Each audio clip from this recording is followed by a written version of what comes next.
Appamada's programs and facilities are supported through your generosity. Your support really does make a huge difference. You'll find a link for contributions on the website at appamada.org/contribute. Thank you so much. Okay, welcome everyone to our 9th installment of the year-long Precepts program. We just finished our free writing for 10 minutes after sitting, and our question prompt for free writing today was, what is your unanswered question right now? Would anyone like to share anything about what they wrote, or what your question is, or maybe your musings on it? We kind of have a shorter program tonight, so it's nice that we have a little more time for some discussions if anyone feels like it. Yes, Fabienne. I realized that a lot of my questions are related to the situation in the world, actually, and the unknown. And then it makes me realize that all those questions, all those sources of anxiety is kind of totally out of my control. And then from there, I moved more like, as I progressed, I realized that I was making a list of things that I'm grateful for. So, yes, I'm also very grateful for this class because it has helped me a lot to realize to be less reactive and not be driven by my emotions. So, or to understand myself better and the way my emotion affects me in my relation to the world in general, or to people around me. So I'm very grateful for that. So that's my sharing from the writing. Thank you.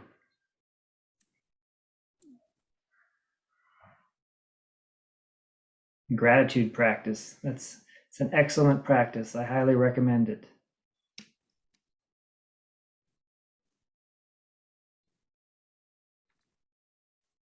Hey, I'll share a little bit. So this is really about the chapter that we're on, but I guess it applies all the way. But this is really, I guess this chapter is like super crucial, right? Because this is what it comes down to, right? This isn't just about us and our preferences and our relationships, but this is like, how are we not causing harm and how are we actually supporting life? And that's huge and really important undertaking. And I guess my question is, the chapter talked about how we don't always know. I mean, there's no dogma here and there's no list of, do this, don't do that.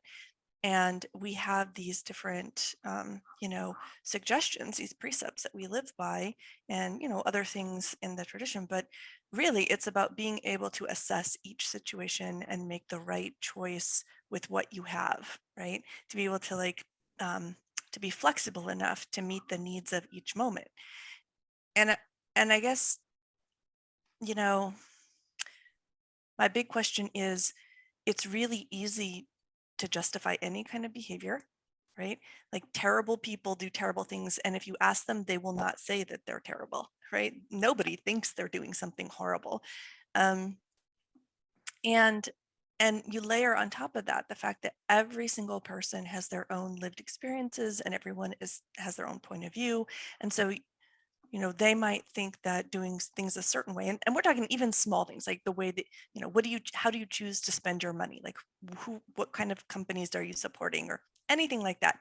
But these are choices that we make and they have repercussions. And I just don't, how do we know we're not fooling ourselves? How do we know that we're not just making ourselves the heroes of the story, that we're rationalizing with very rational lies, right? Because we're very intelligent creatures. How do we know we're not doing that when we're confronted with these like infinite number of decisions, every ethical and moral decisions every day. And there's probably no simple answer to that, but that's what's on my mind right now. Yeah, that's a good one. That's, the simple answer to your question is that's why we have the precepts. That's why the precept study is so important in a practice like this, is because when you start to examine the mind with the mind, it's easy to go down the rabbit hole of justifying just about anything. Right, exactly. Right. So we use these precepts as an ethical framework, a scaffolding, like a boundaries to keep us contained enough that we can explore it all, we can unpack it all, but stay inside those boundaries. Don't kill anyone while you're doing it, right? Don't abuse sexuality while you're doing it, right? So that's our scaffolding that allows the free-flowing exploration to unfold without us getting into trouble. But is there any kind of corrective measure that we impose on ourselves, or that are imposed on us by the Sangha or the path, that helps to check us? I'm really paranoid about this because I lived for a long time in a very specific mindset, and then came out of that and realized that I had been greatly in error for many, many years. Right? Well, yes, there is another way, and you are demonstrating it very well right now. You're checking with us. Yeah. Right? Outside voices are very important. The relationship with the teacher is fundamental in our tradition. And that's one of the reasons, is because you get an outside reflection of someone who's stepped on the landmines, broken their legs in all the ditches of stupid things you can do, and can see the mental traps that we can talk ourselves into along the way. So you get somebody, a buddy, to help you avoid those. Yeah, but spiritual friendships, very important. Relationship with a teacher, also important. Thank you. Important things you're raising there. Mitch, you look like you had a comment that you wanted to weigh in on that one.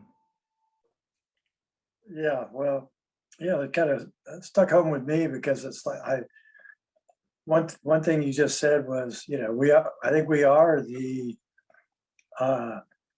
main character in our own studies, and we're writing our books, and we're writing them.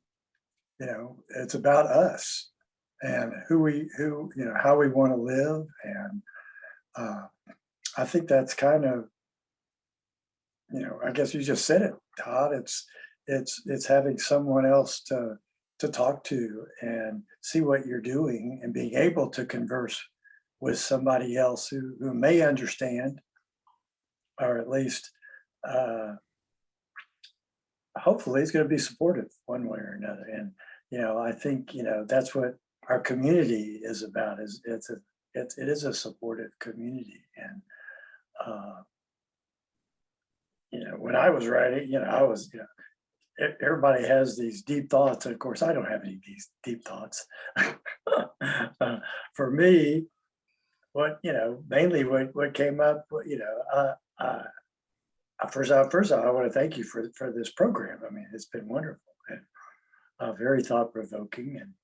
And so for me, one thing that came up with, how do I follow up? We got kind of the simple thing is like, what's next? But it's like, how do I follow up on this? And what can I do to do that? And then, that's kind of a leap, is that kind of scary, sort of. If I'm not, looking forward to this every month, what am I going to looking forward to, or how am I going to be involved? And so that's just something that I'm looking at, I think. Mm-hmm. But I want to thank you very much for all this. This is for all y'all being here also and sharing. And it is a wonderful community. So thank you. Thank you, Mitch. Leslie, you were about to jump in. Well, whenever you ask your question, I always immediately go, "Oh my God, what's the right answer?" And then this Well, time, that's a great. I mean, that is a great experiment, right? You get this pebble thrown in your pond, and you immediately see how you habitually react. Oh my gosh, what's the right answer? yeah, and then I just decided to relax and see what comes up. And what comes up for me is the biggest question right now on my plate is I am a counselor with it kind of in training. I graduated a couple of years ago. I'm right in the middle of my 5-year time clock for getting my licensure hours. And the question is, do I want to continue? Do I really want to? There's a lot of things I have to do now to set that up for, it expires in 2 years, but that kind of almost contradict what we're learning, which is, the doing versus the being. And I retired a couple of years ago. This is going to be my retirement gig, but it's turned out to be a lot more effort than I thought. Anyway, I'm rambling now, but it's just, that's kind of where I went with that. So Mitch, I feel like I didn't have much deep either, but it was deep for me, but it wasn't any kind of, anyway. So that's Thank you for sharing. I appreciate it. And it's what you said makes me think of is just how nice it is to be given a bit of space to see what's there. Mm-hmm. Right? Perhaps, I don't know, maybe it's been on your mind all day, but I know for me, often I won't even be aware of these things that are bubbling up until there's some pause in the day to allow them to happen.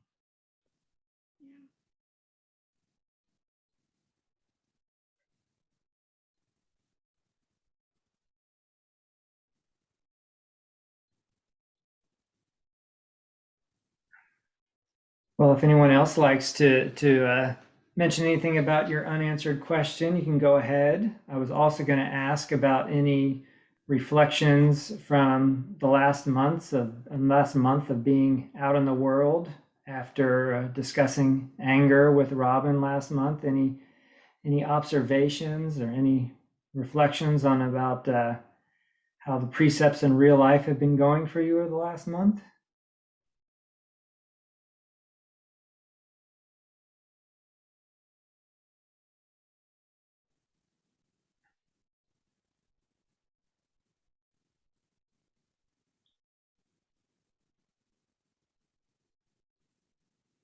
I will say that, who was it?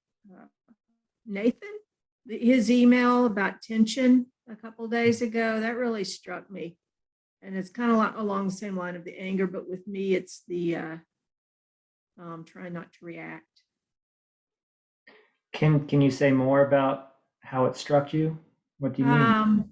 Well, it first struck me as, oh my God, I do that, I do all that. And then how hard it is to take the time. I mean, it's easy for me to reflect back on what I did and say, oh, well, I didn't, but it's hard for me to take the time in the moment to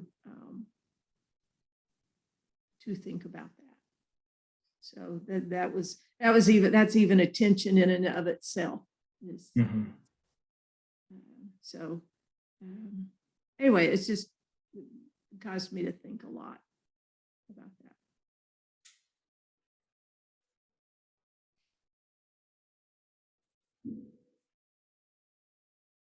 Rosemary, you're on mute still.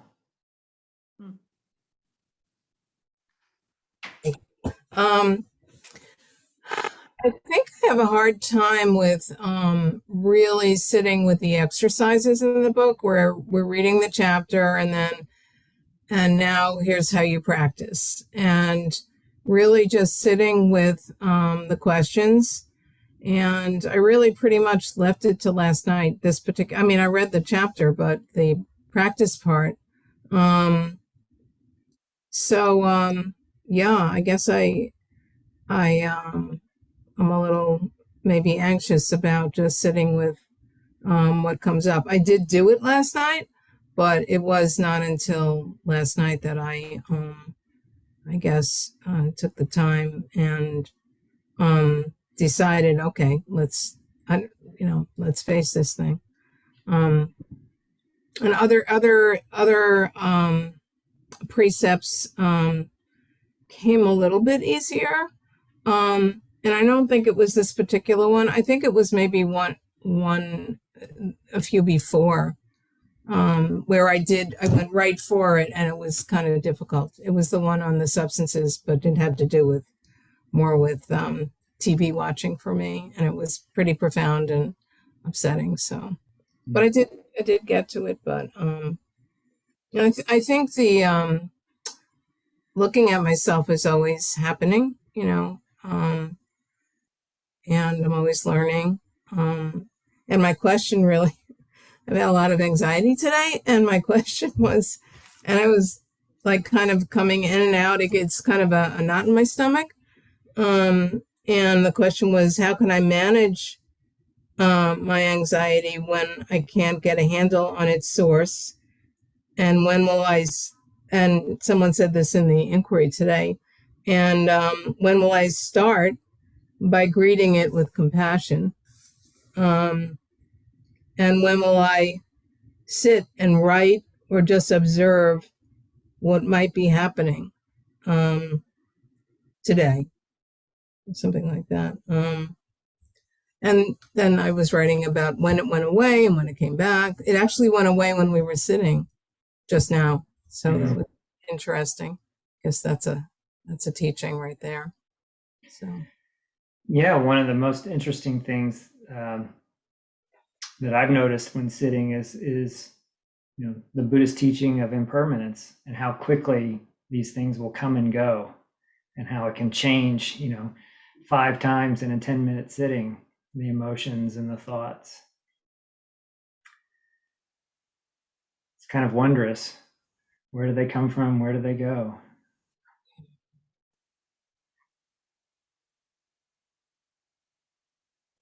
Yeah. The only other thing I would say is sometimes it's really beneficial and to move away from the intellectual pursuit of the root of anxiety and stay with the somatic and physical experience of the anxiety, and just carefully study the physical experience of it. And often maybe the insight into it will come later through the body. It's an experiment to try anyway. Yeah, absolutely. Yeah. Thank you.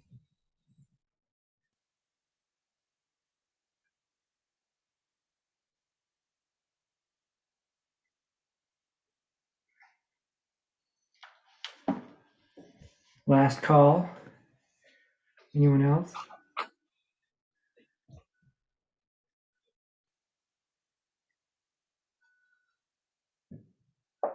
Okay, we'll move into this month's chapter.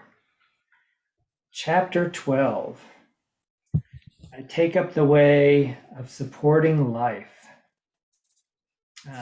More traditionally phrased in the negative of not killing, right, or not harming life.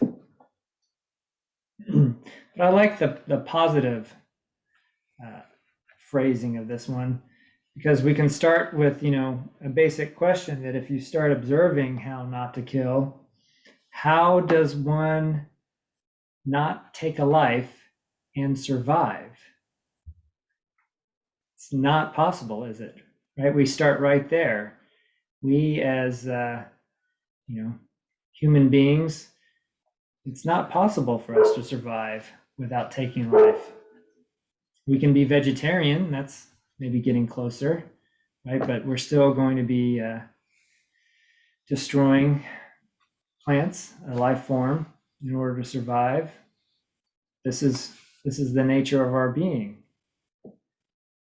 So that's not possible. So it is better to rephrase this, to state it positively. How do we support life? So it's more than just not destroying life. Right? Supporting is affirming. It's not just not being cruel. And the way that this is worded invites us to see how we're connected to all life and how all life supports us. It invites us to see how we can support it. A connection with all of life rather than being disconnected from it in others.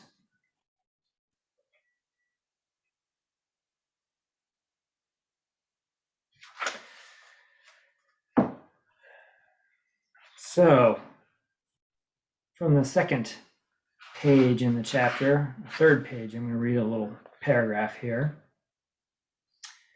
The idea here is not to cease taking any life at all, but to face squarely our intentions and allow ourselves to make sensible choices for each and every situation.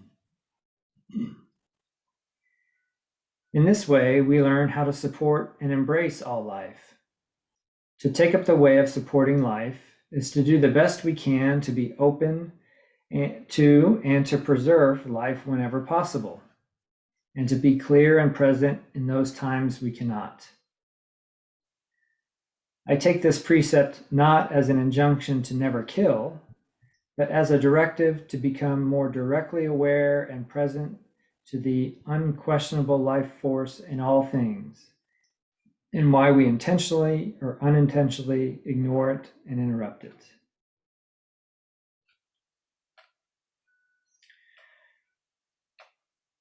So the turn here, as it is in most of the other precepts, is to turn on that awareness knob and to become attuned to what our intention is, and try and establish an intention that's aligned with our aspiration of how we want to be in the world.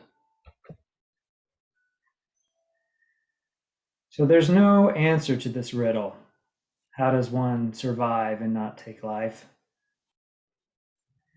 But Diane suggests, quote, the solution is in an unrelenting determination to be awake and present to the full scope of our reactions, which may rise out of our fear and pain and rest in the dead spot of the experience before we swing into action. It's kind of the stop, look, and listen model. An unrelenting determination to be awake and present in the full scope of our reactions. So this is probably sounding familiar at this point in the year, right? That this is the same precept study process to bring awareness and care to our present situation and experience, right? To pause in the dead stop and not act reactively out of habitual responses.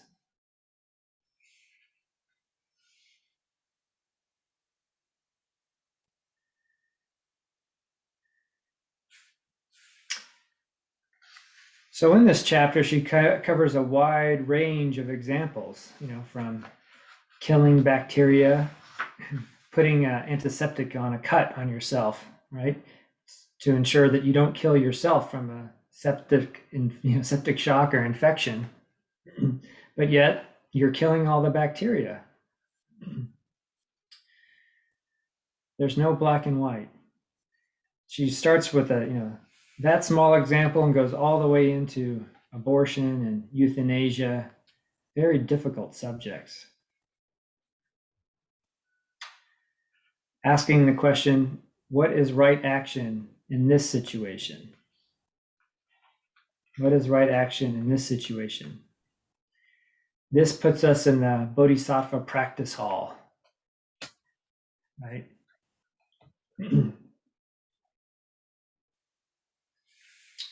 I think I was taking the precepts when I had an experience. We had just moved into this house out here. It has large decks. The whole house is out on a floodplain, so it's all elevated. And There's large decks out front. And one day the kids, I think, came out in the spring and were running around and jumping down the stairs, causing the whole decks to shudder and everything.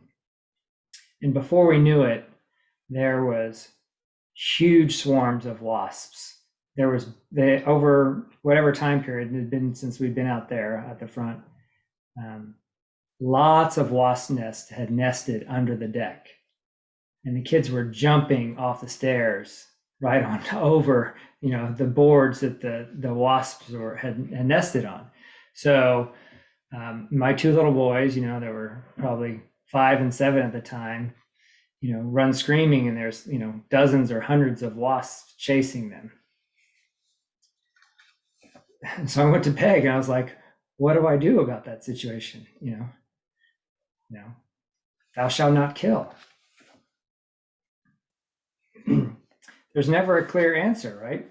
But you have to decide. Well, I can tell you the wasps were not there the next week. I decided against the wasps. But as part of the intention we have here, I studied it for a while. What's the trade-offs? What are the pros and cons? Those were the same stairs that every guest who comes into my house walks up. Right? And I may not be there to warn them. Do I put a sign up that says, come around back, wasps in the way? Could have done that, I guess. Maybe I'm a bad bodhisattva. I killed the wasps. There's no clear answers here, right? But there's a process of investigating, and I definitely think we improve our lives and the lives of those around us when we pause and consider it. And consider what our aspiration is and what our intention is. I wouldn't have done that a year or two before. I would have just grabbed the, wasp spray.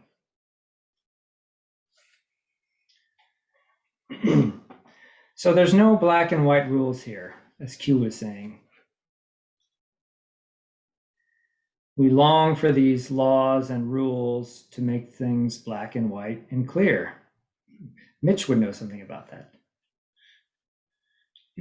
Right? And that's, not having any experience, that sure seems like it would be easier. No, he's shaking his head no. Yeah. That's probably an oversimplification. But we do long for these black and white, clear rules. But each situation is different.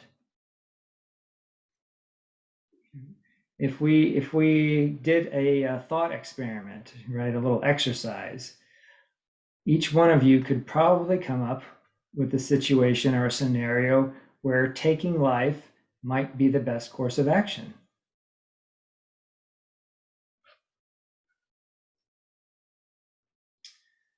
So there's no black and white here. Even worse than that, as Diane points out in the chapter, defining life itself is hard sometimes. What is life? It depends on your frame of view. And she discusses some examples with, I think it was NASA scientists trying to determine what would even qualify as finding life on Mars. Would we know it when we saw it? If it's a much different type of life than we're used to. Taking even further, we as a society can't agree on when life starts. We have trouble agreeing on when life ends. She used the example that up until recently, 100 years ago, a doctor would just put his ear down on someone's chest or a finger on their pulse. And if he couldn't detect anything, they were dead. Now we have much better technology, brain scans, but that's just now. What will we learn in the next decade about life that we don't know now about when it starts or stops? These are all gray areas. But this precept invites us to begin to investigate how we view life. how we value different lives and forms of life differently. How is it that we can have these deep conversations, but sitting outside at a picnic, you'll swat the mosquito on your arm before you even think about it, right? It's just a natural reaction.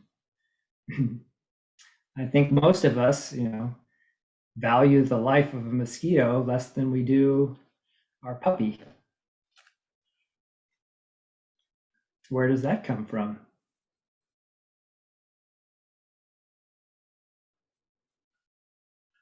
So this precept invites us to investigate how we view life, how we view different forms of life.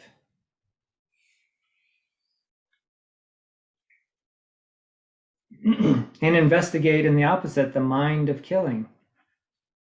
Diane brought up an interesting example when she was at a retreat with Sojin Mel Weitzman, and he was doing a Dharma talk. There was some mass genocides going on in the world at the time. And Diane commented that how wonderful it was that they were in retreat and they could enjoy this time away from all killing and not have to partake of that, what was going on in the world.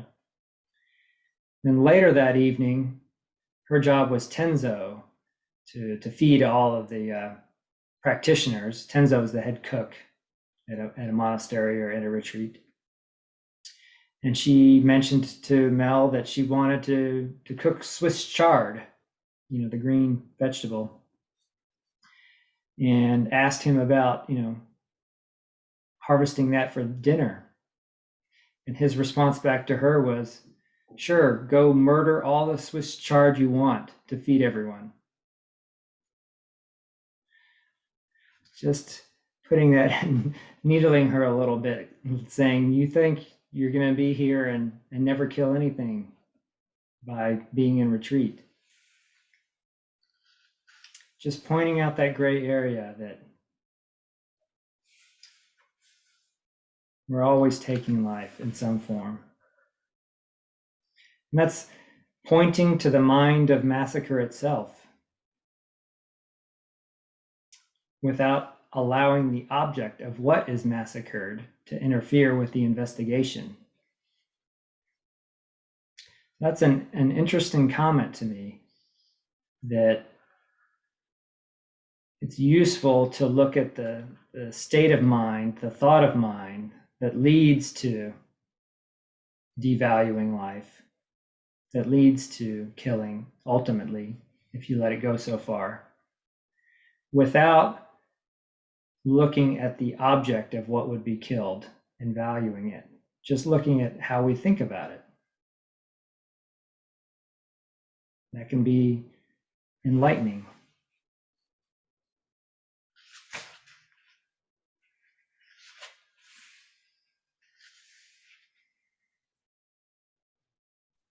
Todd, is there a hierarchy of life in Buddhism? I mean, is it really, is it really all life's the same value? Yeah, like a mosquito and a baby, or I mean, it seems on one hand that seems absurd. On the other hand, it also seems like practical. Intelligence doesn't make life valuable, or ability doesn't make life valuable. I don't know the answer to your specific question, what Buddhism historically teaches. I mean, I want to say that my gut reaction is that it values all life the same, from what I remember, but I don't remember specifics. I'm not sure if I'm correct or not, or what historically has been taught, but I'm just thinking of different sects of Buddhism which have trouble building their monasteries because it takes them so long to try and clear the earthworms away before they start building the building, right? Because they're trying so carefully. Right. So I think traditionally the answer is just to value life in general without there being a hierarchy. Yeah. Okay. Thanks. And there was another example of a woman who worked at the suicide prevention hotline in her wrestling with how to help someone in the present moment, knowing that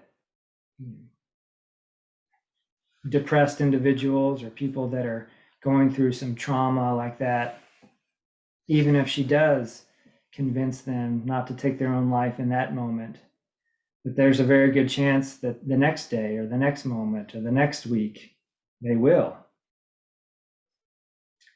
And how she had to accept the fact that one day the person might kill themselves, but her job was to be their friend in that moment, to do what she could in that moment, and accept the narrow scope of her ability, the narrow scope of that phone call.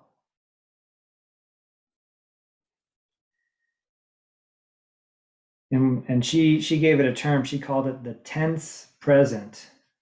The tense present.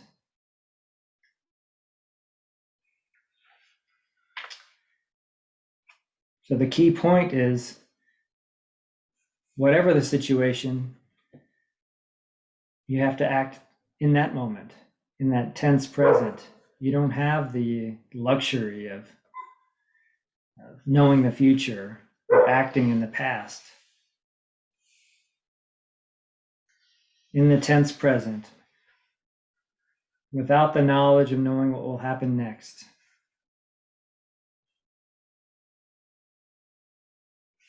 So this precept, unfortunately, doesn't offer any answers. Rather, it keeps driving us to come back to be awake and present in this tense present moment and do the best we can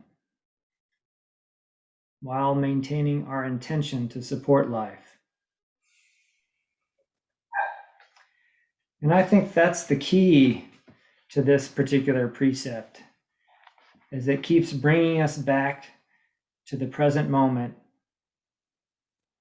and invites us to consider carefully what our aspiration is. And this is where I think the Mahayana Buddhism and the Bodhisattva Vow is so valuable, because it keeps acting like an orienting beacon towards reducing suffering and finding liberation for all beings. It reorients us away from the self-centered dream, away from what we think is good for us, and it asks us to try and consider what's good for all life.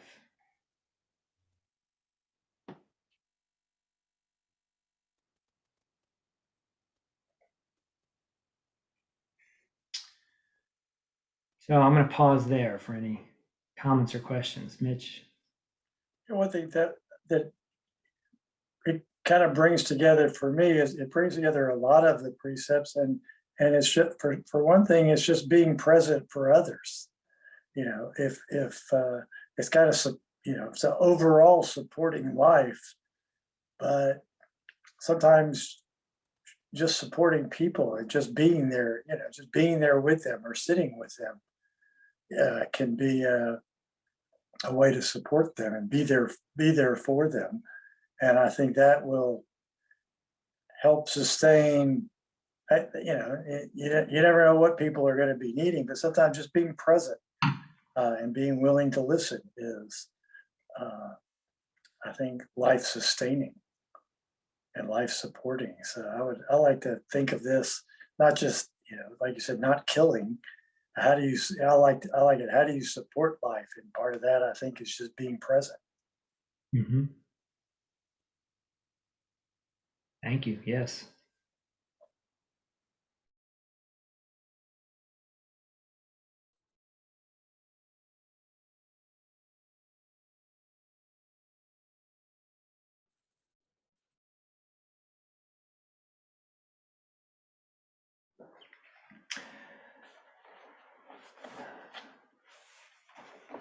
she also goes into the process of how to delve into our deepest intention and how to make a decision. And she uses some very challenging examples of keeping or terminating a pregnancy, for example, in her own personal experience, about the process of investigating this precept to try and bring us back to the present moment and be awake to what we're doing. So we won't go through all that here, but I invite you, if you ever have a difficult decision to make, to take a look at her process of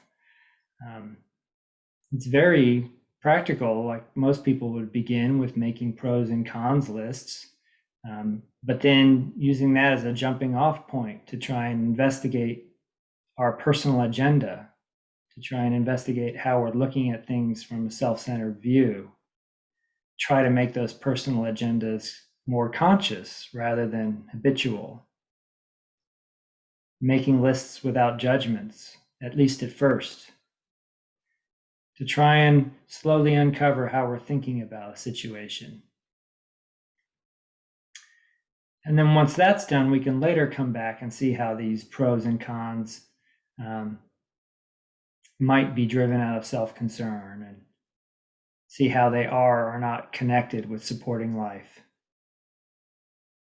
as a way to help us show our own intentions.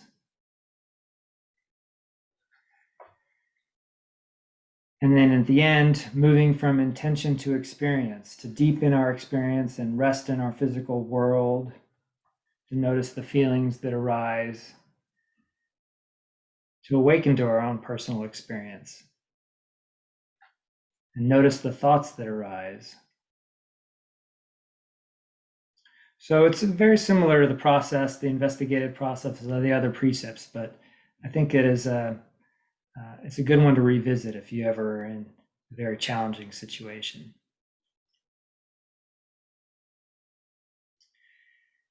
And the final point made about supporting life is the responsibility is with us, not them, whoever they are in your situation. Responsibility is with us, not them. This precept of supporting life is put squarely on our shoulders.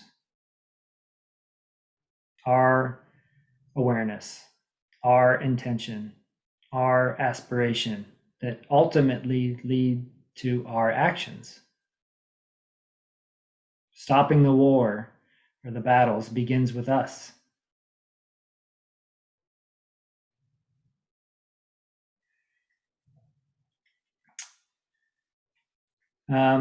In Living by Vow, a book by Shihaka Okamura, he writes, all Mahayana practice is based on the Bodhisattva Vow.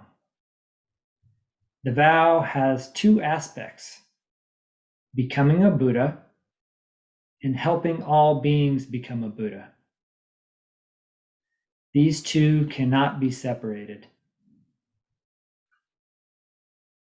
We vow to become Buddhas together with all beings.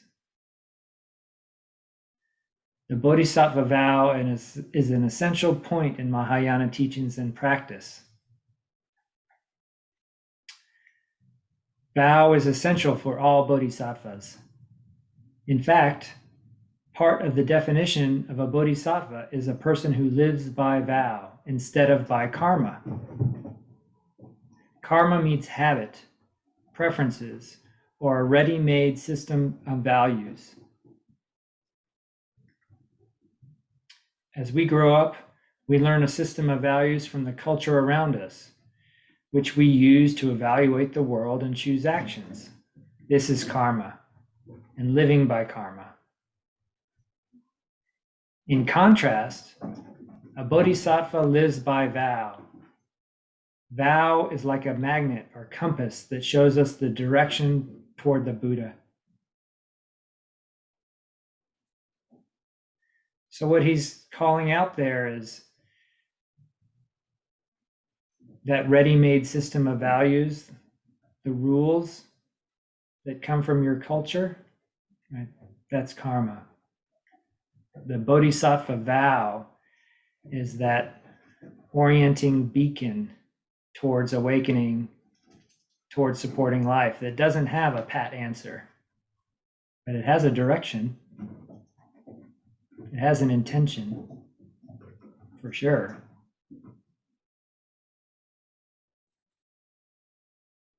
Becoming a Buddha and helping all beings become a Buddha. These two cannot be separated. They are not two things.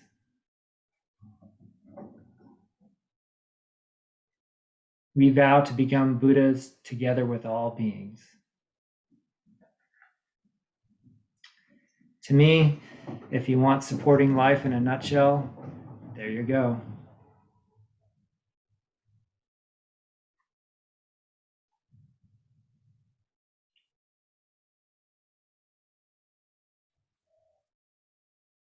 So that's what I have for you on this chapter.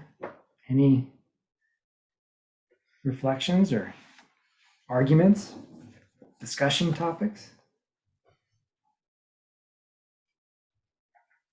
When you said the comment,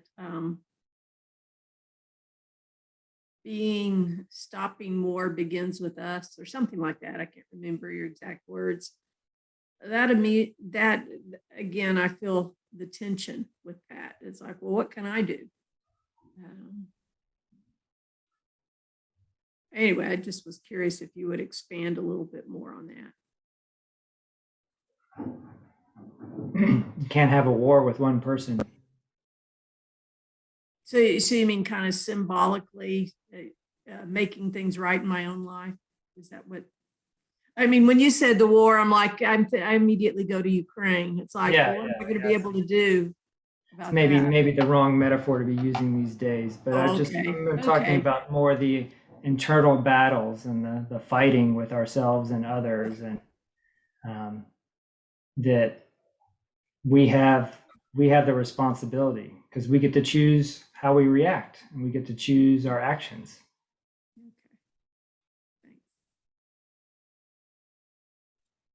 I also think, just to respond to that, we're not completely helpless. Like, I don't think it's an all or nothing thing. Like, we're not Wonder Woman or Superman. We're not going to like fly into the battlefield and stop the war, right? But there's all kinds of little things that I think that can add up. And even if it's not, we may not even be able to stop killing, but there's lots of things you can do to support life there, right? Like, there's in the news, I've read that there are so many people just sending money over there, right? To different, it was the Airbnb thing. People here were renting Airbnbs, renting them just so that they had that income, that kind of thing.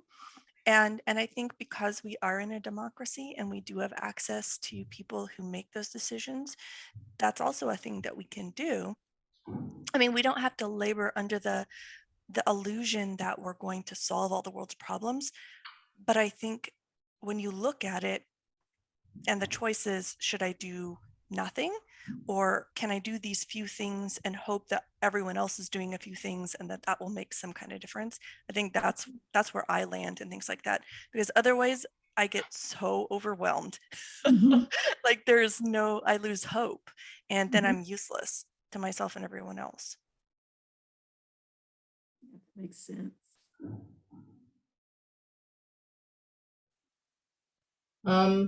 So a few things, just thinking about how we can get aggressive or kill in our thoughts.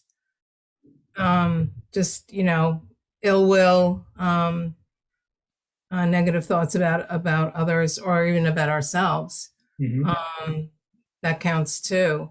And the other thing is, that she makes a nice point about, the anti-war movement, everybody was fighting with everybody else, so, while we're, it's like fighting for peace, fighting each other with our opinions and that kind of thing. I thought that was a good warning as well. Mm-hmm. 。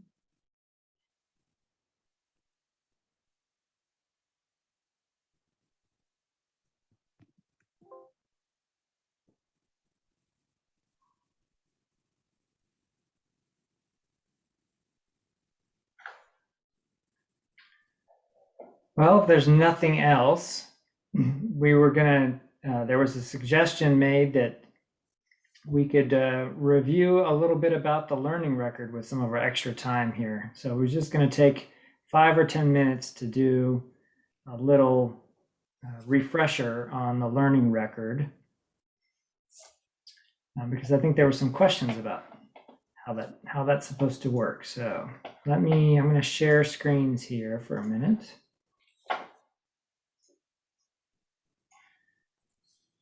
All right, so let's see. Trying to make all your faces visible while I do this. There we go. All right, so on our Precepts program webpage on the website, there are some handouts here on the learning record. So there's the copies in PDF and Word doc form of the learning record that you can print and fill out. There's some tips, which is just a little writing from Peg. I won't read it here, but it explains a little bit about why we do this, that it's an instrument to basically take observations over time, right? That's the benefit of the learning record is you capture a moment in time of your experience and how you're thinking, feeling, perceiving things in that moment in time. And as you do this over the course of changing periods of time and changing study, you start to see an arc of transformation. It's in a similar vein as making a mark on the door frame with your child, right? That one point in time is how tall they were is not that interesting. What's interesting is to come back and look at all the marks over the years and see how they change. So that's the real aid in this, and why this process is used is because people have a way of thinking, oh, I've always been like that. Or have a way of not noticing the shifts in their perspective over time. So these observations give us snapshots at different points along the path. Another point she makes in here is that the what to observe is not that important, right? You can pick any observation you want. You'll end up picking things, for a reason, consciously or unconsciously, and that'll be one of the things that you notice over time is maybe what you're picking to observe changes, or what's important to you to observe is changing. But we don't have to try and get the perfect observation or pick the right thing. Just trust that the observations themselves will be helpful.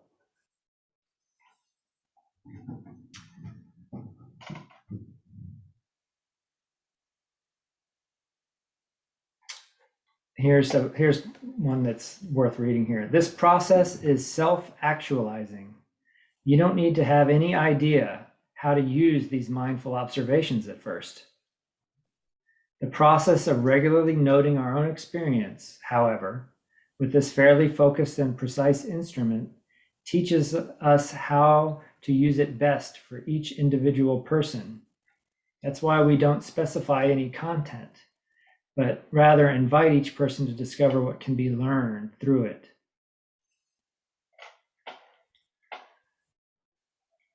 So getting to the learning record, here we go. So there's different sections. There's, I'll start at the beginning here. There's these parts that have letters and numbers, A1, A2, B1, C1, B2, C2. These are just, the A1 and 2, these are two things you do at the very beginning, at the beginning of the year. And then there's kind of a mid-year reflection where you go through and you kind of look back at your observations and you take stock to try and start beginning to see an arc of where you've been going. And then at the end of the course, there's a similar kind of going back, taking stock and interpreting what you've seen or what you've noticed about the changes. So those are kind of the beginning, middle, and end little summary sections. But the main point, or the main thing we're doing, is the weekly, or however often you do them, observations. I'm skipping the evaluation stuff and just going to an example. Here's an example page in here that's helpful to look at of an observation. So there's an observation, a date. And then it goes into kind of it takes the format of almost like the 5 skandhas, or the 5 heaps, the 5 kind of ways of sense perceptions of looking at the world, breaking it down that way. And you may choose to fill all 5 out each time for an observation, or perhaps, one isn't coming to you, and you might skip that. So that's fine. But let's look at an example that Peg's done for us here. So the form, right? This is factual. What did you observe? When you're sitting down and you've decided, okay, I'm going to do an observation, right? I saw a mother spank her child at the grocery store. That's the form, right? That's the fact of what you saw. Her examples are, my car hit a light pole. My dog was lying in the sun. No judgments, right? Just a fact. What did you observe? What was the physical aspect of what you observed? Stick with what might be observed in terms of physical forms and their interactions. My friend arrived late and breathless. And then we go into sensations, perceptions, thought and emotions, consciousness, and relationality. So sensations, that's pretty straightforward. Physical sensations, feeling, physical touch feelings, not emotional feelings. Sight, sound, smells, tastes. Then perceptions. What sensory perceptions did you observe? I got those backwards. Sorry, I was talking about perceptions when I said that. So, yeah, sensations. She's using the term sensations to your immediate basic reaction: attraction, aversion, neutral sensation. Her examples were, I was numb with shock. I had no reaction. I was drawn towards it. And then perceptions are the sensory perceptions I was talking about. What did you hear? What did you see? What did you feel on your skin? Thoughts and emotions. What thoughts or emotions did you observe? For example, suddenly I felt afraid to open the door. Or having the thought, she's never coming back. If you're able to catch a thought or label a thought, those can be very useful. Same with emotions. And then the next category is consciousness. This one gets a little trickier, but what we're looking for is what's the overall feeling tone, right? Or what's your conscious state of mind? I was scattered and confused, right? Or I was agitated, or I felt calm and clear, right? Or I felt expansive, muddled. For example, I was jittery and on edge.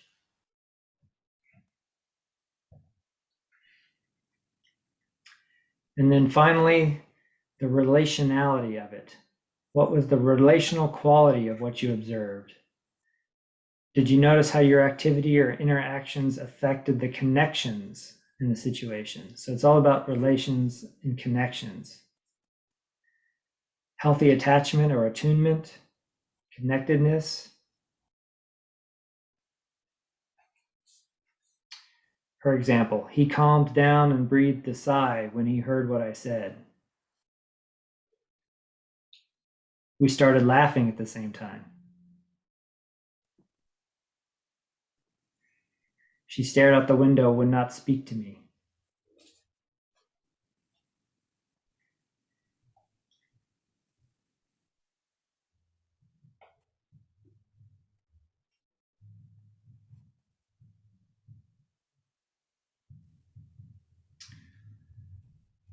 So any questions about making an observation?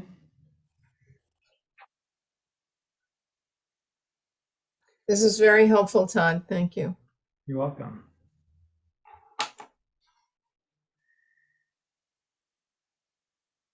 Would anyone like to share anything that they found interesting or unusual, or anything noteworthy about any particular observation that might encourage others or they might find helpful?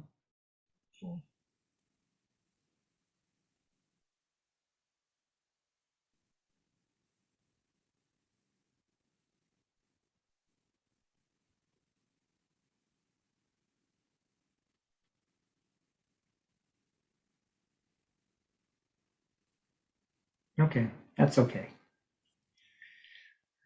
Sometimes we get responses, sometimes we don't. I'm making an observation. No one answered the question. Todd, I will Yes. say, I had, now that the weather is good, I made a little spot outside at an old carpet to sit outdoors, like practice outdoors. Mhm. And it's just really interesting to me how much easier it is for me to be in the moment when I am outdoors, and how easy it is for me to like be aware of my senses and to have these kinds of observations about myself. Whereas when I'm inside, it feels a lot more like I'm working to concentrate, and there it's much more of a relaxing into it. I don't know what that means, but I thought I would just share that. And I also just wanted to say that I have observed this butterfly painting behind Leslie, and I really like it. So I wanted to say that before this was over. You.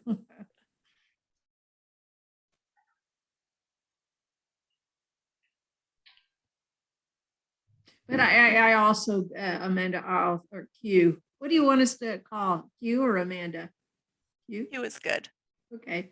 I also feel that way about being outside. And that's one of the reasons the butterflies up there. It's like when I'm outside, when I'm inside, I think I get too visually overwhelmed in all the things that I need to do. And when I'm in my house, when I'm outside, as long as I look straight out, it's easier to just to not get overwhelmed like that.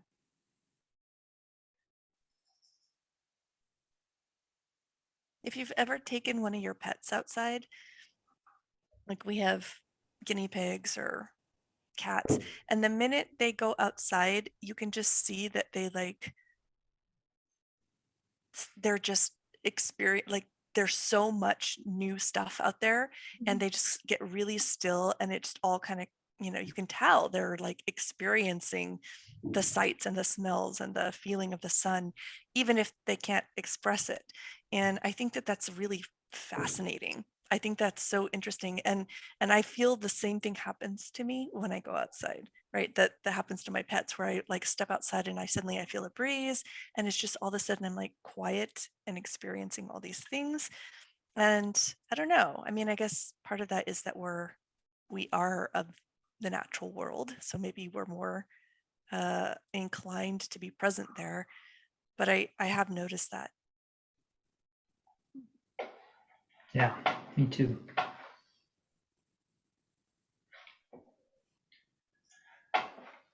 Okay, well, I think we will end there for this evening and actually get out early for once, even though it's always my intention. Thank you so much for your continued participation and presence. And I wish you well out there in the world until we see you again next time. Thank you. Thank you.